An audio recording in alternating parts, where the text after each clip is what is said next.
जो टॉपिक पढ़ने जा रहे हैं वो हमारे पास है एरिया। ठीक है, हमने पिछली क्लास में जो पढ़ा था वो हमने राइट एंगल ट्रायंगल के बारे में पढ़ा था। आज हम सबसे पहले देखते हैं कि एरिया क्या होता है।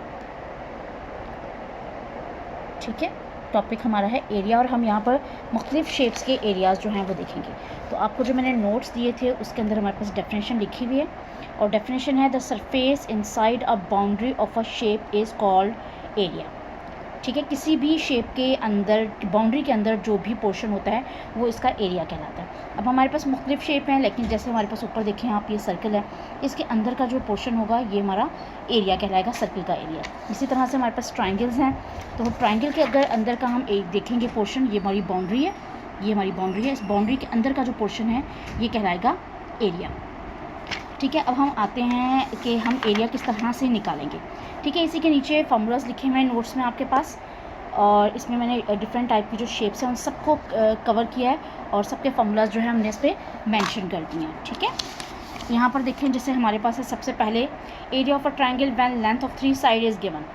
तो आपको अगर 3 साइड्स की लेंथ गिवन है तो हमें हमारे पास जो एरिया फाइंड आउट करने के लिए फार्मूला होगा, बेसिकली हम यूज़ करेंगे डेल। इसे हम रीड करते हैं डेल, डेल या डेल्टा। यहाँ पर ये रिप्रेजेंट कर रहा है एरिया को, नॉट द ट्रायंगल। ठीक है, यहाँ पर ये यूज़ कर रहे हैं साइन हम एरिया के लिए। ट्रायंगल का एरिया यहाँ पर इक्वल होगा √s इंटू s माइनस ए, s माइनस बी और s माइनस सी के इक्वल। अब यहाँ पर क्वेश्चन ये है रेज होता कि s क्या है, तो s आपकी तीनों जो साइड्स आपको गिवन है, लेंथ आपको गिवन है, उसको 2 से अगर आप डिवाइड करते हैं तो जो एवरेज आपके पास आता है वो वैल्यू s की कहलाती है। ठीक है, अगर आपको तीनों साइड्स गिवन है ट्रायंगल की, a b c की वैल्यू ऐड करके 2 से डिवाइड करेंगे, उसके बाद आप उससे इस फॉर्मूले में पुट करेंगे तो आपके पास 3 साइड ट्रायंगल की गिवन होगी, उसका एरिया आ जाएगा। अगर आपके पास उसके बाद ट्रायंगल्स आती हैं जिनमें आपके पास गिवन होगी एक साइड, और वो साइड कौन सी होगी, वो बेस होगा और एल्टीट्यूड होगा। बेस जो नीचे वाली साइड होती है और एल्टीट्यूड जो परपेंडिकुलर साइड होती है। ठीक है, उसके लिए फिर आपने फॉर्मूला यूज़ करना है base into altitude divided by 2। हाँ, इसके साथ ही हम अपना नेक्स्ट टॉपिक स्टार्ट करेंगे which is rationalisation of surd, यानी कि सर्ट्स की रैशनलाइजेशन क्या होती है। ठीक है, तो उससे पहले हम कुछ डेफिनेशंस हैं उनको देख लेते हैं। फर्स्ट डेफिनेशन है मोनोमियल सर्ट। मोनोमियल सर्ट ऐसे सर्ट को कहा जाता है जिसके अंदर सिर्फ और सिर्फ एक सर्ट मौजूद हो, कंटेनिंग अ सिंगल टर्म, एक टर्म, सर्ट की एक टर्म मौजूद हो जिसके अंदर।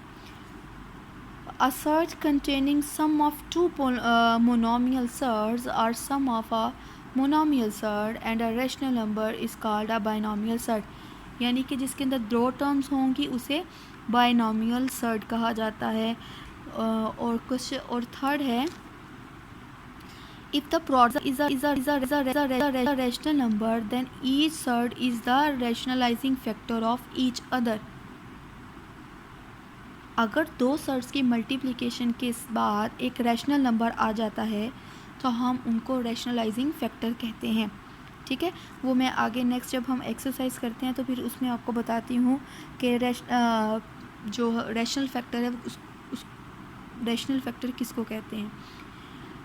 और उसके बाद हमारे पास है fourth, the process of multiplying a given surd by its rationalising factor to get a rational number as product is called the rationalizing of the given number।